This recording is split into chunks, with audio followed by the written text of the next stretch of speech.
Hello there. Today we're going to revisit a model of consciousness that I've written about a number of times before. You might have met it under various names. It's really, technically, I suppose, the complex of self. I sometimes call it cloud consciousness because we're talking about a cloud of consciousness around us, as we'll see. And you may also even hear of it as what I call my glass elevator model, and again that will be explained. Let's take a look. I want to talk to you about consciousness and thought. Various levels of consciousness and thought. It's pretty obvious to anyone with half a brain that just notices what's going on that we're more than a simple person, a simple individual. In fact, historically, the Christian Gnostics, for example, Buddha wrote about it, the Christian Gnostics. Basilides and Vesalius, these were early Christian writers, were well aware that our bodies were a sort of riot of spirits and beings and entities all squabbling to gain ascendancy or control, or at least get to gain the usefulness of a body to be able to participate. That got very submerged in modern times. The modern, very absurd, very untenable model that everything we are is inside here. We're just a 3-pound blob of jelly, of course, rather puts paid to any idea of spiritual entities and beings. They can't find or measure such phenomena, so they say, therefore they don't exist, which is not even elementary logic.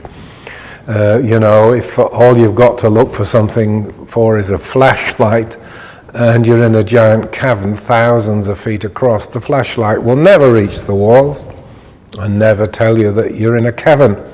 So it's a really very absurd way to proceed, and yet they insist it's scientific.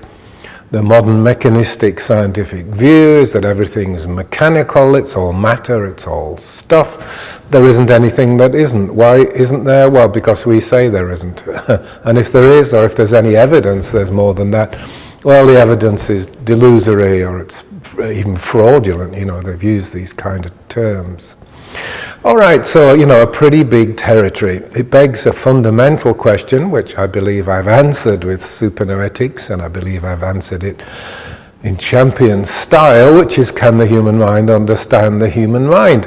Or more exactly, is the human mind capable of regulating and, if necessary, repairing the human mind? And I believe I've proved that to satisfaction too. The one thing I cannot do, I don't believe anyone can, is study consciousness itself. It's the fundamental proposition of Supernoetics that consciousness came first before the material. So consciousness itself, by definition, is a non-material phenomenon. It's aware, and it's aware of being aware. We're not just here, we know we're here, okay?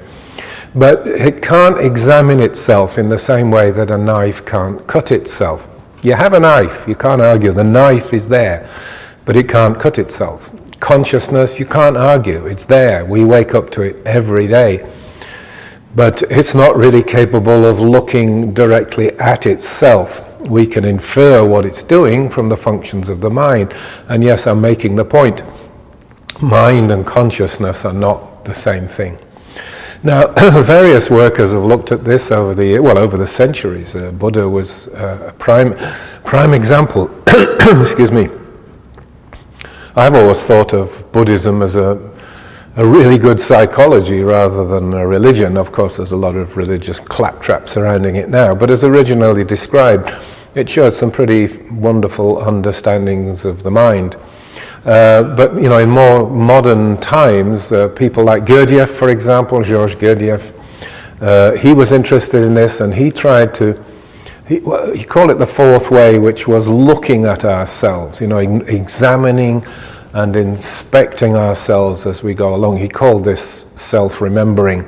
Buddha had an idea which is translated as mindfulness. Now, that is only a translation, remember. But I think my expression for this sums it up best of all. In fact, I think it's brilliant. See yourself being yourself. Okay, so you step back or step above. You can look down on yourself and see yourself being yourself. So self-examination is possible. That's the first part of proving that the mind can come to understand and to be able to regulate the mind. A lot of more modern workers still, late 20th century, early 21st century workers. Ernest Hilgard, for example, had this concept of the hidden observer. That's from a sort of hypnotism perspective. But we're all saying the same thing, that you can see yourself being yourself, you can inspect this, and if you go about it the right way, you can change it. You can change what's happening. That's transformation. We call that piloting in the Supernoetics. And you need to understand this model if you're going to be anything like a good pilot, because all kinds of things will pop up. For example, what we call other selves or parts. If you've ever had the experience of thinking or feeling or saying to someone, I don't feel myself today, well, be careful, because maybe you weren't. Maybe you were somebody else. Just momentarily, of course. So we'll come back to that anyway. What I have for you today is a scale of thinking and involvement, understanding, awareness and engagement that rises on a scale of power and extent and scope, from being very simplistic, like reflex, the reptilian brain, you could hardly call it thinking, really. It just simply reacts. It just reacts to stimulus, get a response. Is that thought? Well, it's a very primitive level of thought. This is at the level of protoplasm, okay? And I think arguably we could say that the protoplasm is the most primitive kind of being. But it isn't the only way to be, and that's what my talk here is about. We can be a spirit, or we can be as a creature. The protoplasm entity, I sometimes refer to as the creature. That's the animal of us. But there's the spiritual us as well. We're not a brain, as I said. The brain is engaged in survival of the organism, the creature, but we have thinking way beyond that. We have a spiritual dimension, a non-material dimension. And it's very important to grasp this. The animal is very engaged in survival. It doesn't want to die, and its big emotion is fear. It runs away, it reacts to things, that's its primary emotion, okay? But the spirit is immortal, consciousness is non-material, it can't die, can't go away. I mean, the body can disappear, but consciousness can't. So, fear of loss of life and so on doesn't make any sense to the spirit. So the spirit's primary emotion is love, and we declare this for Supernoetics. There are quite a few other modalities that teach this too, but it's not just a nice thing to do. It's one of my sayings that love isn't something we give or get, it isn't even something we do. Love is something that we are.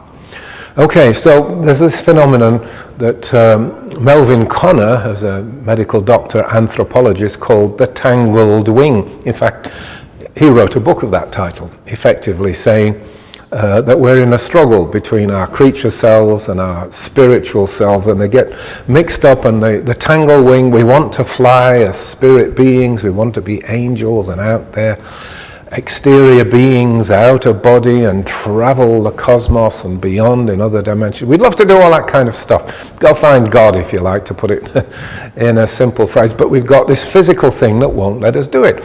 Ask a woman. A lot of women are very spiritual, intuitive and aware, and they get dragged down to the biological once a month. Every so often they get pregnant and get dragged down to the physical for 9 months. It's a constant fight between our spirituality and our creature self, and as I said, Melvin Connor called that the Tangled Wing. Now, in our model, we call the creature side, in a more technical term, we call it the Protoplasm Entity. And it's very interesting when you come to do piloting, which is all about memory constructs and how those affect our thinking and behaviors and our emotions. The protoplasm entity also has its memory tree. That goes back through the protoplasm line. So you can carry sort of genetic or racial memories from your father, your parents, your grandparents, your deep ancestors going way back, sometimes thousands of years back, but you can trace it as running down the protoplasm line. The spirit being is freer, and it can move around. It can move. It can, from lifetime to location, or incarnation to incarnation. It can change gender. It can change planets. Listen, I'm sorry if I'm dragging you along a bit fast here, but if you're going to become a Supernoetics pilot, one thing you're going to have to face is that people recall other worlds, other lives. These are very meaningful. They're just as influential, just as destructive on present day thinking as all our present lifetime bad emotions. You don't have to start there. So, if it all makes you a bit alarmed, don't panic. It will come in time, but when you pilot somebody and say, can you remember something earlier that's related to that, you will often, or sometimes, get the reaction of, whoa, I'm a past life, I'm a Roman soldier, and so on. And by our codes, you can't say to a person, that's nonsense, pull yourself together. A person recalls what they recall, and our understanding is that if it's true for the person, then it's true. Meaning, if it gets a result for them, who cares about debates and arguments whether past lives are real or not? If a person realizes the pain in the chest comes from being stabbed with a spear as a Roman soldier, hey, that's great, the pain in the chest is gone. Now, for me, that's truth enough. For the client that we're working on, that's truth enough, and we're not interested in abstract psychological or scientific arguments. Well, it couldn't be true and therefore it isn't, and so on. There's plenty of evidence for these things, by the way. All right, moving on. So we got the creature self, the brain-based being, the protoplasm entity. Just above that, there's a layer of thinking which we can call, by the modern term, of neural nets. And this is quite a modern buzzword. We've come to understand that these neural networks, they're brain engaged, of course. I'm not saying the brain isn't involved in thinking pathways. I'm just saying it's not the origin of thinking. Thinking comes via the brain. But these neural networks are pretty clever. They can learn, for example. That's not to say they're conscious. They're not thinking about being there or not aware of being aware. But they do some pretty sophisticated thinking, and learning is quite sophisticated, of course. And some of you may know that we now have, our neural networks now extend outwards into our tablets and smartphones and things. What we do, what we think, what we seem to like, what we engage our thoughts with is being mapped and recorded by sinister groups like Google. And don't get me wrong, Google are pretty sinister. They're not a nice, friendly search engine company. They're trying to manipulate society in what I consider quite a shocking way. But there are benign attempts at this too, where they're trying to figure out who you are, what you do, what you like. Of course, they're interested in what you might buy. But so the neural network extends outside our physical bodies. That's the point I'm trying to make. Maybe you've never thought of that idea, but it came to me a few years ago, that our smartphones are really part of ourselves. They store our memories, our recordings and contacts. They record things that we like and so on. So it's kind of a second electronic memory that we put out there. Very interesting. As you see, very big topic. This could go on and on forever. But I'm going to move up now to the beginnings of the non-material mind. And I've got what I call the psychological trio. This is behaviors, emotions, and thought. The three really properly belong together, and that's mostly what we see about a person. That's what we think we see about a person and interact with. They have behaviors. The behaviors are very physical. You can see it. They're doing things. They're moving around matter and energies. They're working in time and space. Very much a manifestation of action, and it's therefore the material end of the trio. But at the other end, we've got thought, which is non-material. But you can infer thought by watching a person's behaviors.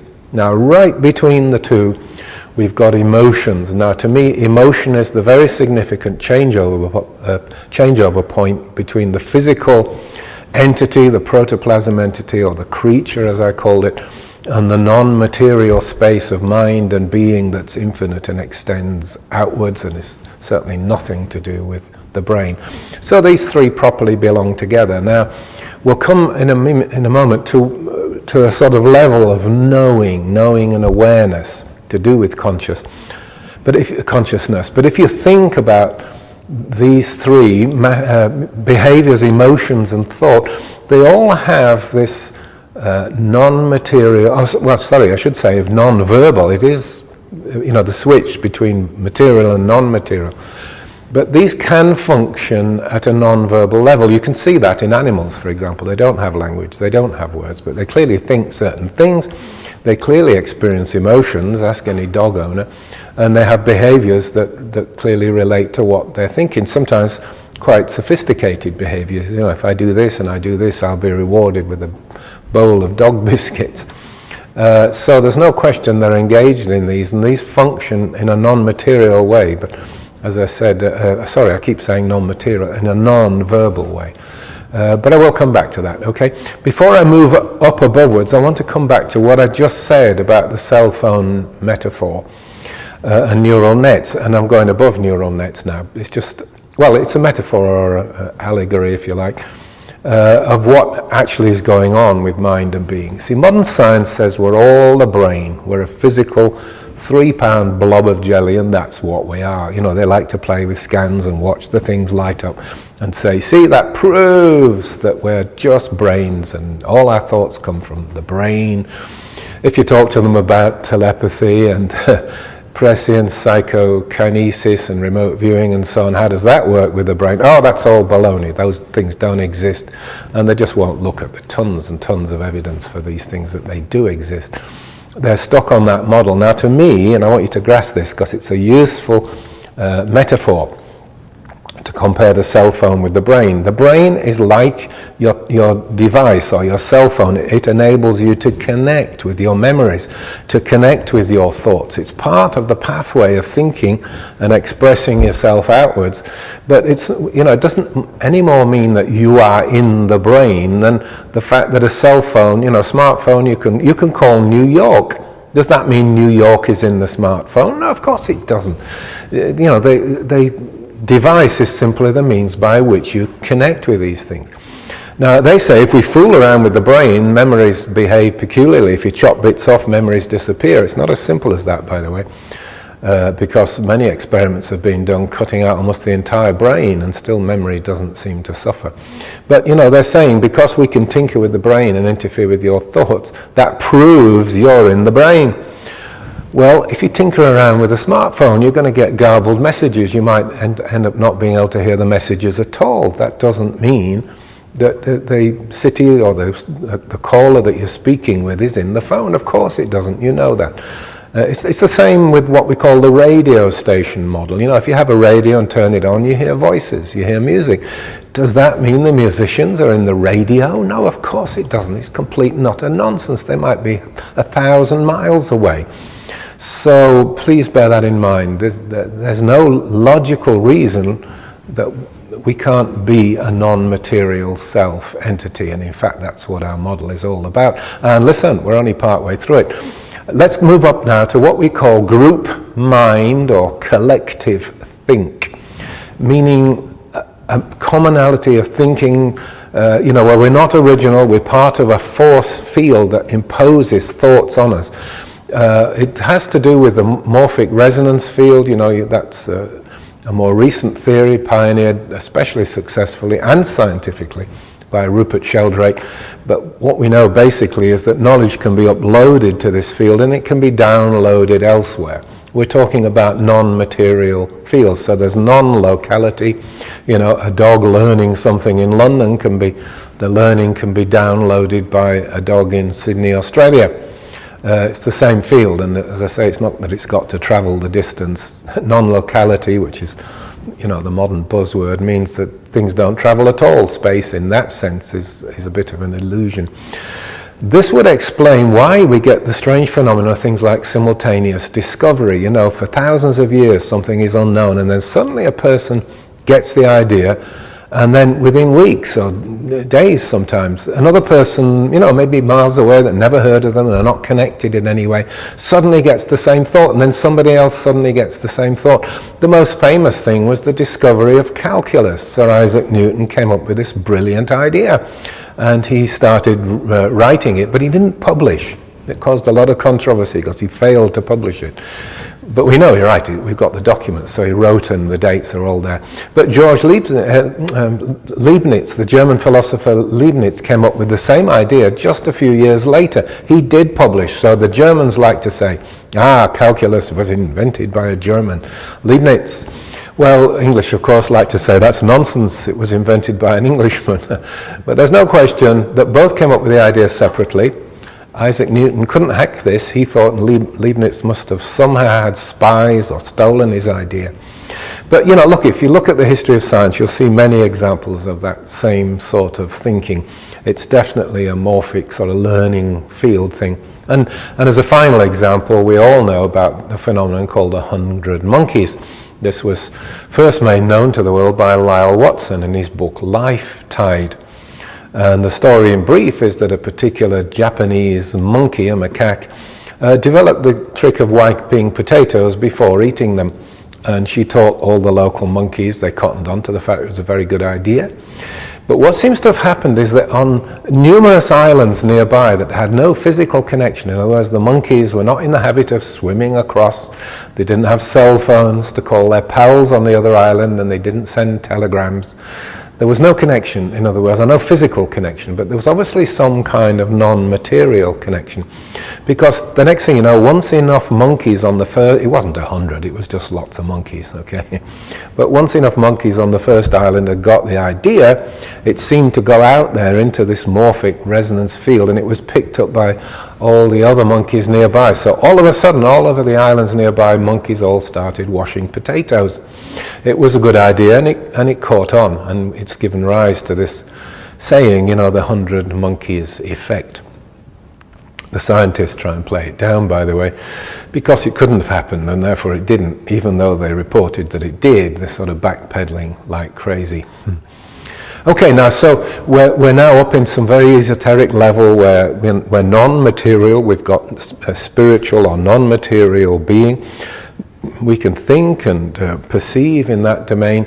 There's a sort of important level of knowing here. I call it knowing, and speak sometimes of the outer world. Now, by the outer world, I don't mean the physical as opposed to the inner world. By the outer world, I mean the non-physical world, or the non-material universe that's out there, as opposed to the material universe that we're stuck into. And let me I don't think I've ever shared this on camera before, but I've shared it with my students. But I think of a non-material spiritual being as peeping into the physical world like this. We're looking in through eyes into the universe. But back of those eyes is this non-material self or being, theta being, if you like. And we know it's there. Now the joke is, you don't need the eyes or the ears. People who've been out of body will tell you they can see things quite clearly in the distance.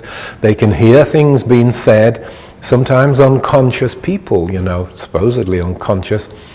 In hospitals, say, this is where I've met it a number of times, they know what was being said in the lab, 500 feet away. They couldn't possibly have heard it, not physically heard it, but they were out in this outer world or this other space. And they were connected and engaged, if you like. They were able to perceive and sense things. So it's a very important domain, and it's non-verbal, meaning it's very, very hard to catch it in words. People have got prescience, or people have got telepathic or gut feelings, the things that they pick up on. It's often very hard for them to verbalize it. And I've got another metaphor for you here. It's from Zen Buddhism. I was big into Zen Buddhism in my late teens and early 20s. I was very, very keen on it indeed. But they have a metaphor of the finger pointing to the moon. I'll show you an illustration of that. But there's an old sage pointing to the moon. Now the point of the story is that you can't tell the person about what the moon is and what it's like. You can only point to it and let them figure it out for themselves. A great metaphor for that intuitive inner being state where you're kind of free of the physical, but it's very hard to verbalize what that means and how it works. So a very important concept, okay? Now above that we come to some really, really interesting material. And I call this the complex of self. Because self, the idea that we're just one single self entity, as I said at the beginning, doesn't really wash. We are a sort, well, I call it cloud consciousness. Around us, we are a cloud of conscious entities and beings. Now I divide that into other selves, so parts of the self. And remember I told you about people who, it's a common experience actually. People saying, I don't know what came over me, I wasn't being myself. No, they weren't. Or a person will say, well, I'm of two minds about this, I think this, and clicks backwards and forwards between the two. We use expressions like, something tells me, I've got my gut feeling tells me. Remember the gut brain, that's your sort of second brain. A little voice inside whispered to me, and so on. You see, it's in our language that we're a multi-part persona, if you like, or a complex of selves, as I said. No, I'm not talking about multiple personality disorder, where the person's falling apart, literally. They're this, they're that, the other, and they can't control it, so they appear psychotic when you try and evaluate them. I'm talking about normal, ordinary people. And now you know about it, now you've listened to me talking about it, I hope you will go out and actually look for it. And you will see it all the time. Your husband is just not the same person after a couple of beers. And I don't mean drunk, I mean a different person. I've seen it take place in hospital operations. Somebody crashed and went into a cardiac arrest. They wake up somebody different. Now, a lot of doctors, of course, say, well, that's just brain damage. But sometimes these changes of personality are so extreme, and having talked to people before and afterwards, I'm in no doubt that another entity, being, has taken control, if you like, become the executive self in that particular situation. Maybe the real, sort of the major self had the sensation of dying, felt it died and buzzed off. But another being or entity stepped in. We call these walk-ins, you've probably heard of them. But sometimes it's very extreme. The old person or persona dies and goes, and a new persona moves in. And I've seen it as extreme as a nice, mild-mannered university boffin, a professor, suddenly turning into an international gun runner from the Caribbean islands, from a nice gentleman to someone who threatened to blow his son's brains out unless he did what he was told. Yes, all right, that could be just lack of oxygen and brain damage. Well, no, it couldn't really. That wouldn't explain it. This model explains it far better. Okay, so remember this concept then of cloud consciousness, because it's something that we do have to get engaged with at some stage. We can't go on pretending we're just a single self. And I'll tell you why it doesn't work. Because we can work with a single self in piloting. The person's happy, wow, wonderful. Life has never been the same. I hear these stories thousands of times, right? It's a whole new life. And then in comes another entity that's different. I'm not very happy, I hate, blah, blah. It's a persona change. It means another of these cloud being entities has moved in. So get that model. So other selves and then non-self others. There are many beings around that are not in bodies. They're called discarnate beings. Discarnate is a word that means not in the meat. It's the same word as chili con carne, or carnivorous, it means meat. So discarnate means the person is not working through a body, a ghost, if you like. And yes, lots of people scoff at ghosts, but I hope nobody taking the trouble to watch this is so silly. There are many discarnate entities out there. Some of them, most of them are confused and misled, and they hang about and cause trouble. There are very few that try and be malevolent, but remember they're non-material, so even if they threaten to kill you and mock themselves up as monsters, because that's the best they can come up with, oh please, how pathetic. But if you ever encountered such a being, you'd just laugh and say, you can't touch me unless I agree you can touch me. I'm living in the physical world and you're not, so go to hell. Actually, go to hell mightn't be a good expression. We often use an expression like, go back to the moment you were created, and then, anyway, I won't go there. That's another talk, much further down our golden path. Okay, so I mentioned, Gurdjieff's fourth way, looking at ourselves and examining ourselves in this way. Gurdjieff was another person who was well aware of this multiplicity of selves, the cloud consciousness. He had a different word for it, but he spoke of many eyes. You know, I don't mean these eyes, but I as in me. We are multiple eyes.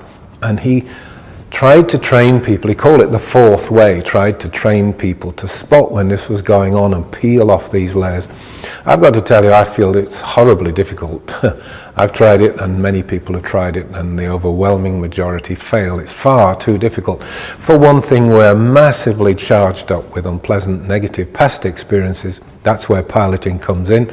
We pull off the charge and the person's thoughts begin to emerge, and the inner powerful being starts to assert itself. The wise inner self climbs to the top of the pile, if you like, and starts to make sense out of what it means to be, to live, to exist, and have experiences, and the nature of memory and so on. Big stuff.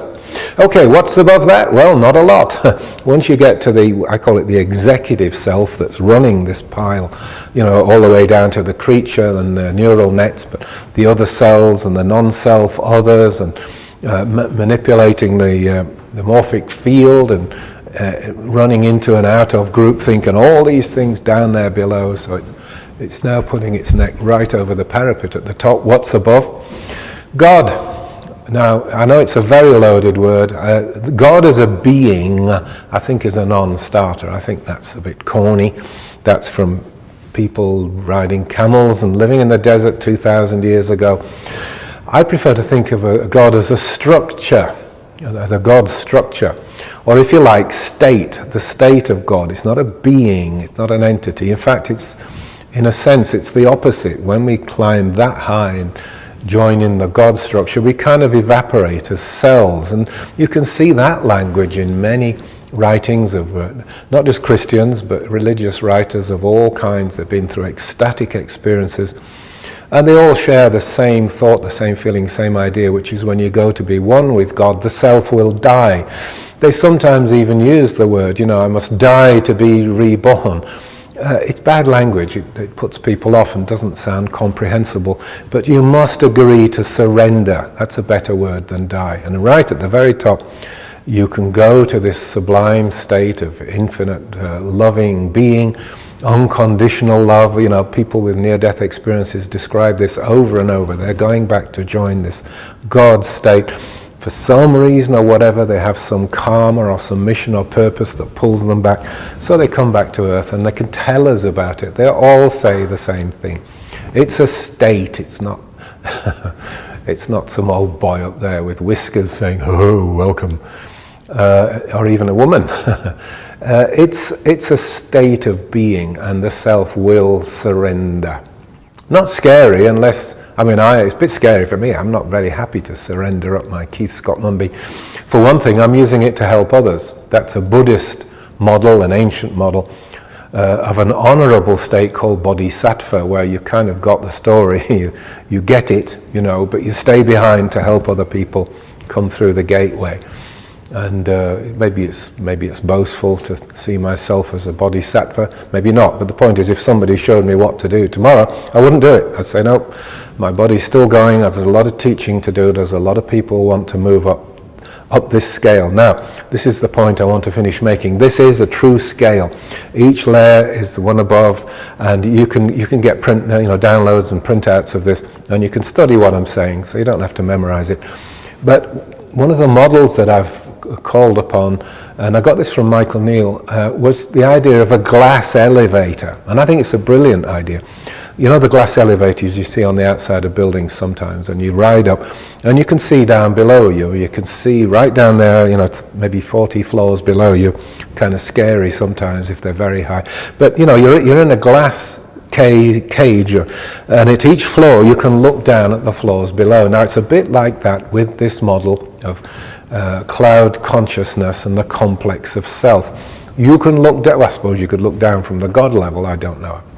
I've kind of nibbled at it a few times, but certainly in the executive self and the cloud being levels, I can look down and like Gurdjieff said, see yourself, being yourself, and recognize that these other thinking entities are not necessarily you. Now, we don't treat them with disrespect, we're not like a farmer running out with a stick and waving the stick and say, "Eat me off my land," or anything like that. That's Devon talk for you, get off my land, okay? Or in America, they'd say, pull a gun, say, "Get off my property." It's not like that. We have to treat them with honor and respect, and in fact, mostly they're rather tender, rather sad and inadequate things that rely on our skill and wisdom and expertise. We need to cherish and love them and teach them and release them from their bondage. And they're not all in bondage, of course, but a lot of them are. They just don't know what to do. Ghosts, for example, they're just hanging around. They're stuck. They're either stuck in a very heavy memory, like being murdered or some horrific event, or they just can't find their way out from the physical, or they don't quite know how to do it, and so they're left hanging. Listen, it's very easy to get rid of ghosts. Be nice to them, talk with a ghost, and say, "What is it you really want?" And let them talk. And if you're an intuitive person, listen, I'm married to the ghost whisperer. Viv is very good at picking up discarnate entities. A lot of people are. You remember that movie? What was it called? Bruce Willis. Was it The Sixth Sense or something? Anyway, about a kid who could see other people round about and talk to them. He could see these beings. A lot of people can. I don't think it's an amazing ability. It's very common, in fact, but most people are too scared to talk about it because they'll be laughed at. As a kid, children are often talking to, this is my friend Jimmy here, and we look and we can't see anything, but the child can. So the adult reaction is, well, it's just imagination. It's baloney, there's nobody there, pull yourself together. And so this gets hammered out of us. But in fact, this is a very real model, and the more you take the trouble to work with people and listen honestly and conscientiously to what they're actually saying, not what you think they should be saying, you'll realize that all steps on this scale, all floors on the glass elevator are there, they're real, they affect our thinking in varying degrees. And it's time to get humble. You're not the full-on arrogant person in control that you think you are. You're being pushed this way and that by unseen forces of thinking, energies of different kinds and being and so on, that make it all quite a lot more complicated than the psychologists and the scientists would have you believe. But bottom line is it's great fun, and it's filled with wonder and awe, all the things that you will see and experience and find. It's almost unbelievable. I feel reverential when I work in this domain and with these materials. And I'd like you to join me. Please join me in the Supernoetics exploration of mind and being. Thank you.